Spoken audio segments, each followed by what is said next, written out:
Now let's say I wanted to select data, so let's just put some pseudocode here.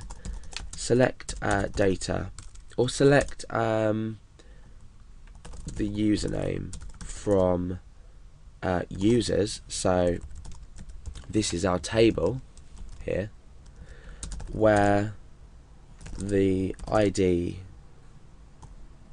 is equal to 2.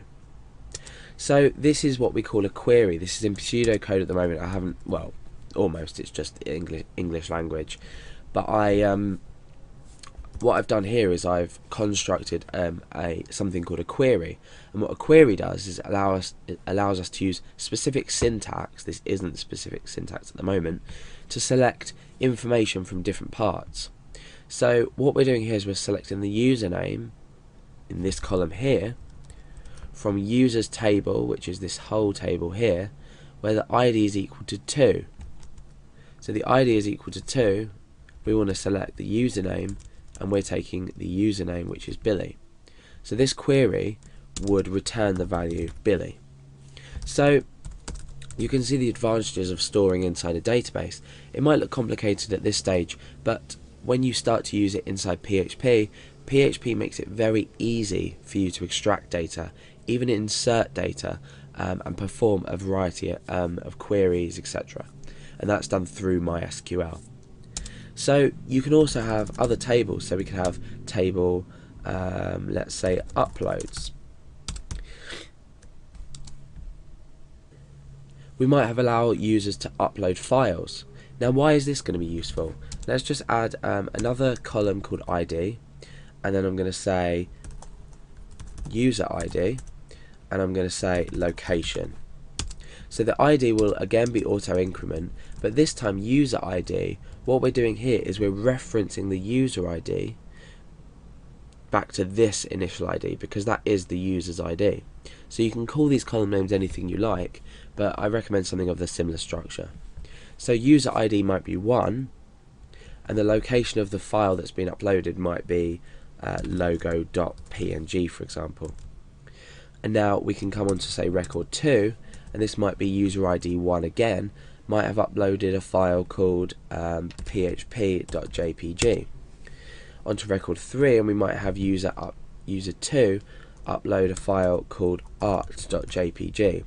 So now what we can do is we can perform a query to say, let's say our user is logged in as Alex.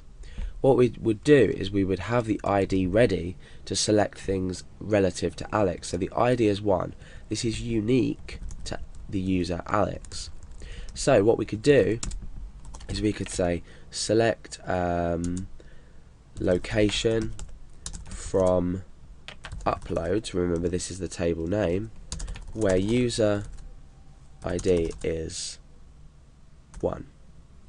Now what this query here would do is return the values wherever the user ID equals 1.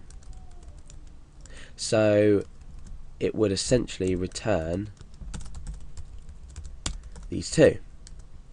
Now we've selected location only, so what it would do is it would only bring back this data. So what we can do is, to speed things up, we can select a specific column name, so we can save time in our program, our load time, and we can save resources. So this is essentially databases. The reason we use databases is it's a quick and easy way to add information somewhere that can be easily retrieved. We don't have to deal with text files, we don't have to deal with comma delimited files or space delimited files or tab delimited files, which would look something like Alex Garrett phpacademy.org. We could have maybe 1 there. We might have 2 Billy Garrett and nothing. So to do this, we would need to open the file. We would need to use an explode function to get rid of these commas and put this into an array. Then what we would do is we would have to select a specific part of the array, so either 0, 1, 2 or 3. But by putting it into a database, you're creating almost something that you can visually look at, you can visualize as a whole, and extract specific data and insert specific data. You can also update data really easily as well with just a single query. So that's an introduction to databases. Like I said, we're going to be using the database MySQL, which is sometimes pronounced MySQL, and SQL stands for Structured Query Language. Now, I've been talking about queries, and this is exactly that. We have a structured query in which to retrieve, update, delete, create anything inside of our table. So this is just the name of the database we're going to be using.